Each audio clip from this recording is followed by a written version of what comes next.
Alors la première des trois extensions du jeu s'appelle le grimoire des pas perdus. Alors vous allez utiliser ces cartes en plus. Nous avons une carte spéciale sort, sur laquelle il y a dessiné un petit livre pour la différencier des autres cartes. Vous allez pouvoir la poser face visible devant vous.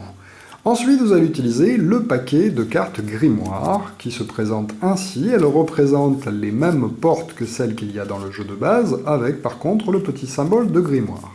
En début de partie, vous allez bien mélanger ce paquet de cartes, puis vous allez les disposer les unes à côté des autres en haut de votre jeu, avant de toutes les révéler face visible.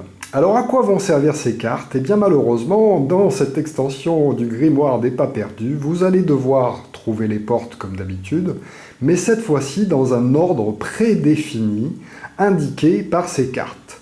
Vous devrez donc commencer par trouver la porte rouge, puis la porte bleue, puis la verte, puis la marron, et ainsi de suite, en fonction du hasard dans lequel vous avez disposé ces cartes au-dessus de votre jeu. Autant vous dire que le challenge risque d'être relevé, surtout si vous piochez des cartes qui ne correspondent à rien. Donc là, par exemple, j'ai deux cartes bleues qui pourraient peut-être me servir à commencer la porte bleue, mais malheureusement, c'est la deuxième.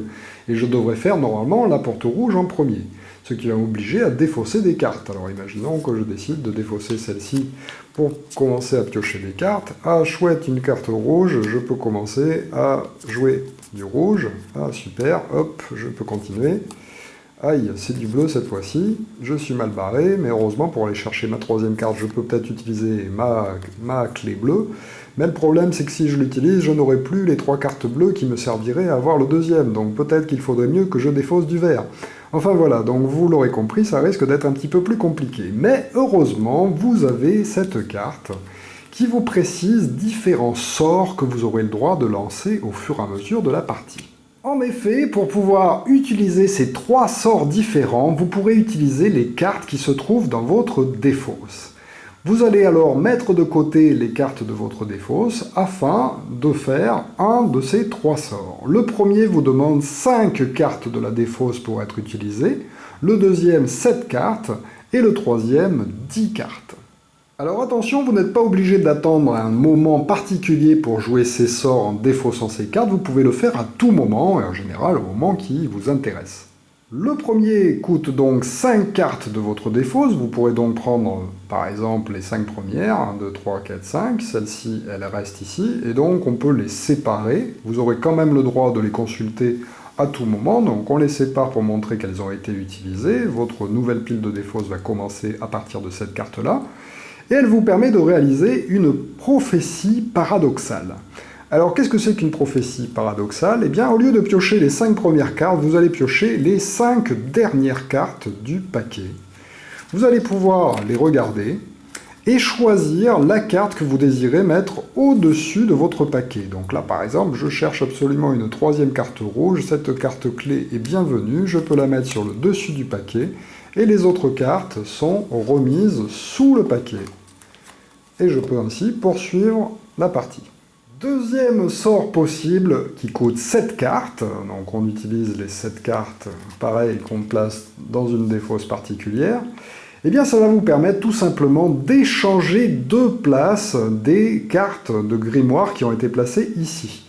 Donc justement, si vous avez un problème et que vous avez par exemple plus de cartes vertes que de cartes rouges, vous aurez le droit d'échanger 2 cartes sur cette série-là, comme ça, on les intervertit, pour pouvoir faire une carte, pour pouvoir faire une porte plus facile à atteindre pour vous qu'une autre, par exemple. Dernier sort, si vous tirez une carte cauchemar, au lieu de le résoudre normalement avec les 4 options habituelles, vous aurez le droit, si vous les avez, de défausser 10 cartes qui se trouvent dans votre défausse, afin de défausser le cauchemar sans en subir les effets. Alors à chaque fois que vous allez trouver une carte porte correspondant à celle que vous cherchez, vous allez pouvoir cacher celle-ci pour montrer que vous l'avez trouvée. Par exemple, hop, je trouve la deuxième, hop, je la cache. Et si jamais vous réussissez à toutes les trouver dans l'ordre, eh bien vous gagnez la partie. Autant vous dire que ce n'est pas facile. Alors attention, si jamais à la suite d'une carte de cauchemar, vous décidez de jeter une carte porte que vous avez déjà découverte, imaginons que je souhaite jeter celle-ci, eh bien vous allez remettre face visible la carte porte de prophétie qui a été placée en début de partie. Et la prochaine que vous devrez faire devra être la première de la série. Donc là, vous repassez à une carte verte que vous devez trouver en premier. Voilà pour cette première extension qui, vous l'aurez compris, relève considérablement le niveau par rapport au jeu de base. La deuxième extension est l'extension Les Tours, qui est représentée par ce petit symbole en bas de ce nouveau paquet de cartes qui représente différentes tours. Il y a 4 couleurs de tours et chacune se trouve en 3 exemplaires dans le jeu. Vous allez en début de partie mélanger ces cartes avec le paquet de base avant de commencer votre partie. Dans cette extension, en plus des 8 cartes portes, vous allez devoir réussir à poser 4 cartes tours pour vous former un rempart de tours en haut du jeu. Et vous devrez disposer ces tours les unes à côté des autres de façon à ce qu'il y ait les 4 couleurs de tours de poser. Alors, au fur et à mesure du jeu, au lieu de jouer une carte à la défausse ou bien dans votre labyrinthe, vous pourrez jouer une carte tour sur ce rempart de tours, mais attention, il y a des petits symboles de soleil et de lune représentés à gauche et à droite de ces tours. Vous ne pourrez poser une tour à la suite d'une autre tour que si elle n'a pas de caractère en commun sur les bords qui se touchent. Donc là, par exemple, je peux très bien poser celle-ci. Au tour d'après, je pourrais poser celle-là. Mais par contre, imaginons que j'ai posé la tour verte en premier, je n'aurai pas le droit de poser cette tour juste après, puisqu'elles ont en commun un symbole représentant une lune. Autre possibilité, les tours peuvent aussi être défaussées. Nous l'avons vu, il ne faudra une seule tour de chaque couleur, donc dès que j'en ai posé une, eh bien les autres cartes tours ne me serviront à rien. Je peux alors, lors de mon tour, au lieu de jouer une carte, défausser une tour, et sur chacune de ces tours, il y a un chiffre de marqué en bas au milieu. Eh bien, ça m'indiquera le nombre de cartes que j'aurai le droit de piocher sur le dessus du paquet de cartes, donc là par exemple 5, et ensuite j'aurai le droit de les replacer toutes dans l'ordre de mon choix sur le dessus du paquet. Alors par contre là on n'en défausse pas, donc là imaginons que j'ai fait cet affreux tirage, eh bien je peux les placer dans l'ordre que je veux avant de les redisposer, mais par contre je suis obligé de laisser toutes les cartes. Autre problème, les cauchemars vont aussi attaquer les tours. Donc au moment où je vais révéler une carte cauchemar, je vais devoir appliquer son effet comme d'habitude en choisissant une des 4 options. Mais en plus de ça, le cauchemar va détruire une des tours que j'ai déjà posées sur le jeu. Attention, ça n'agit pas sur celle que j'ai en main. Je vais être obligé donc de détruire une des tours déjà posées. Alors ça peut être la dernière, mais ça peut aussi en être une autre, à condition que lorsque j'enlève une carte qui se trouve au milieu, les 2 tours qui restent n'aient pas de symbole en commun, par exemple. Donc là, j'ai le choix, soit d'enlever celle-ci, soit d'enlever celle-là, soit d'enlever celle-là. Mais peut-être qu'avec un autre ordre, j'aurais eu moins de choix possibles pour enlever une tour. Alors, vous l'aurez compris, c'est catastrophique, puisqu'à chaque fois qu'on va poser des tours, dès qu'on va tirer des cauchemars, bim, ça va les casser. Heureusement, nous avons le droit de faire une fausse destruction. À ce moment-là, on va appliquer comme d'habitude le pouvoir de la carte cauchemar, mais ne pas détruire une tour si on le souhaite, mais la condition malheureusement c'est de défausser la carte cauchemar dans la pile de limbe, au lieu de la défausser définitivement. Ça veut dire évidemment qu'à la fin de son tour, on va remélanger cette carte cauchemar à l'intérieur, et donc elle va forcément revenir, puisqu'on va petit à petit piocher le reste des cartes à la pioche. Aïe aïe. Heureusement, cependant, maigre consolation, si on arrive à poser les 4 tours, à ce moment-là, nous allons être protégés contre l'effet négatif des cauchemars sur les tours. C'est-à-dire que lorsqu'on tirera la carte cauchemar, on appliquera comme d'habitude son effet négatif, mais par contre, elles ne détruiront plus les cartes tours que l'on a posées. Vous l'aurez compris, cette extension est certainement la plus complexe des extensions du jeu, puisque vraiment cette histoire de tours à poser en même temps qu'on cherche les portes est vraiment très complexe. En plus, toutes les tours ne vont pas les unes avec les autres, donc des fois, si malheureusement vous défaussez les mauvaises tours, eh bien vous ne pourrez plus les repiocher malheureusement. Et donc, vous serez mort avant même d'avoir atteint la fin du jeu proprement dite. Donc attention à bien garder les tours, à pas trop vite les défausser, afin de pouvoir les utiliser pour être construites les unes à côté des autres. Parfois, vous serez même obligé d'utiliser la capacité spéciale des cauchemars pour détruire une tour que vous avez placée et la remplacer par une autre ultérieurement. Et en plus, évidemment, les tours qui ont le moins de symboles sur les côtés sont celles qui permettent de regarder le plus de cartes lorsqu'on les défausse. Et donc, voilà, celles qui sont le plus complétées par des trucs permettent de piocher moins de cartes. Voilà. La troisième et dernière extension s'appelle Songe heureux et funeste prémonition. Alors, vous allez utiliser ce paquet de cartes supplémentaires avec ces cartes qui sont justement les cartes Songe heureux. Il y en a 4 dans le jeu qui ont un dos identique au reste des cartes, et donc ces cartes vont tout simplement être mélangées dans le paquet de base avant de commencer le jeu. Les autres cartes sont les cartes de funeste prémonition, qui ont aussi ce petit symbole dessiné en bas, et qui elles par contre ont un dos différent. Vous allez bien les mélanger correctement en début de partie, et après les avoir mélangés, vous allez en tirer 4, que vous allez révéler au-dessus de votre jeu. Alors, le jeu va se dérouler normalement, mais à chaque fois qu'il va y avoir une condition spécifique de rempli correspondant à une des 4 cartes de funeste prémonition qui a été tirée en début de partie, eh bien on va devoir appliquer l'effet négatif de ces cartes. En effet, sur chacune de ces cartes en haut est dessinée la condition qui va faire apparaître l'effet négatif de la carte.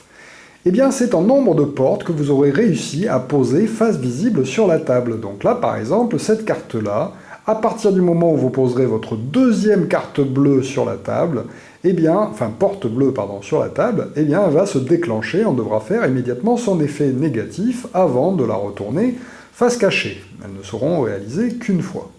Celle-ci, il faudra que vous ayez posé une carte porte de chacune des 4 couleurs pour qu'elle se déclenche. Et voilà. Et donc, à chaque fois que vous allez poser une carte porte, il faudra vérifier qu'une condition ne se remplit pas par rapport à ces funestes prémonitions, sinon on est obligé immédiatement de l'appliquer. Parfois, même en posant une carte, il peut y avoir 2 prémonitions qui se réalisent en même temps. Alors, quelles sont ces cartes? Eh bien, tout d'abord, vous avez celle-ci qui va se déclencher lorsque vous aurez posé 2 portes de la même couleur, quelle que soit leur couleur, sur votre jeu. À ce moment-là, vous serez obligé de choisir une des portes que vous avez posées sur la table et de la poser dans les cartes limbes afin qu'elle soit remélangée dans le paquet. Celle-ci va se déclencher une fois que vous aurez posé votre 5e porte sur la table. Dès que vous posez la 5e, immédiatement, on va faire cet effet négatif qui est particulièrement horrible. Nous avons vu qu'en début de partie, nous avons placé seulement 4 cartes de prémonition, de funeste prémonition sur la table et que les autres ont été remises dans la boîte. Eh bien, lorsqu'on va appliquer cet effet, on va tout simplement tirer 2 nouvelles cartes que nous avions mises de côté, de funeste prémonition, et les ajouter à celles qui se trouvent déjà sur la table. Celle-ci qui va se déclencher lorsque 2 portes vertes auront été placées, va tout simplement retirer une carte de cauchemar de la pile de défausse et la remettre dans les limbes pour qu'elle revienne plus tard en jeu.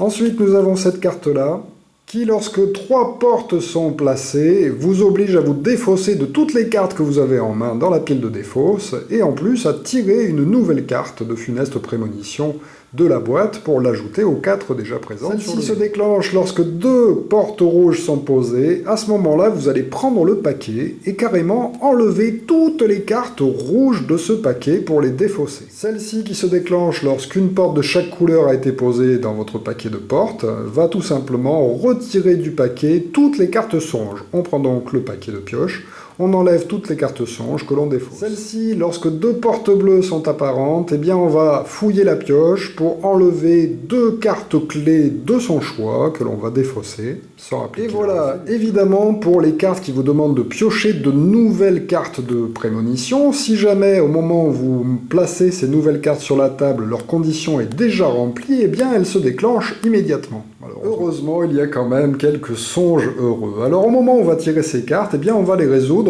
comme une carte cauchemar, sauf que celles-ci sont des trucs sympathiques qui vont nous arriver. Donc lorsqu'on tire une telle carte, avant de la défausser, on pourra décider soit d'enlever une carte de sinistre prémonition, donc carrément de la retourner comme si elle avait été effectuée, mais sans effectuer évidemment son effet négatif, et ensuite on défausse cette carte pour compléter sa main normalement. Deuxième possibilité, ça va être de faire une super prémonition, piocher les 7 premières cartes de la pioche, les regarder, et ensuite on peut en défausser autant que l'on souhaite dans la défausse. Donc par exemple, je pourrais virer tous les cauchemars. Les autres cartes, on les place dans l'ordre que l'on veut avant de les disposer à nouveau sur le dessus du paquet. Et on défausse évidemment la carte songe heureux à la fin. Donc ça, c'est quand même très sympa lorsque ça nous arrive. Dernière possibilité, vous pouvez aussi défausser la carte songe heureux pour aller carrément chercher la carte de votre choix dans le paquet de pioche, donc celle qui vous intéresse, la placer, enfin la retirer du jeu tout d'abord, pardon, remélanger correctement le paquet et enfin la redisposer sur le dessus du paquet. Voilà pour la troisième extension Songe heureux et funeste prémonition, qui est à mon avis l'extension la plus simple à réaliser après avoir bien joué au jeu de base. Bon, effectivement, elle est très liée en fait à l'aléatoire des cartes prémonition que vous allez tirer, mais elle est quand même un petit peu moins prise de tête que les deux autres extensions, à mon avis toujours.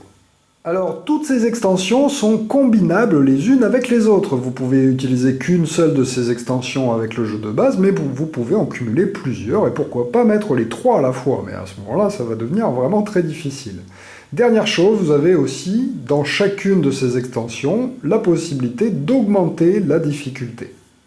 Pour la première, le grimoire des pas perdus, vous pouvez décider d'utiliser le verso de la carte. Alors qu'est-ce qui change? Eh bien tout simplement le coût pour pouvoir lancer les 3 sorts, qui passent à 6, 9 et 12, au lieu des 5, 7 et 10 de la première version. Pour la variante des tours, qui est à mon avis quand même la plus complexe du jeu, mais bon, si jamais vous gagnez tout le temps parce que vous êtes vraiment trop fort, eh bien vous pouvez décider de rajouter cette petite règle supplémentaire. Nous avons vu que lorsqu'on a construit son rempart de 4 tours, les cauchemars n'attaquent plus les tours. Eh bien, si vous voulez jouer vraiment en complexe, eh bien malgré avoir construit votre rempart de tours, les cauchemars vont continuer quand même à détruire vos tours. Enfin, pour Songe heureux et funeste prémonition, au lieu de jouer avec seulement 4 cartes funeste prémonition de placer en début de partie, vous pourrez faire le choix d'en mettre 5, et une fois que vous aurez gagné à chaque fois avec 5 cartes, vous pouvez même en rajouter 6.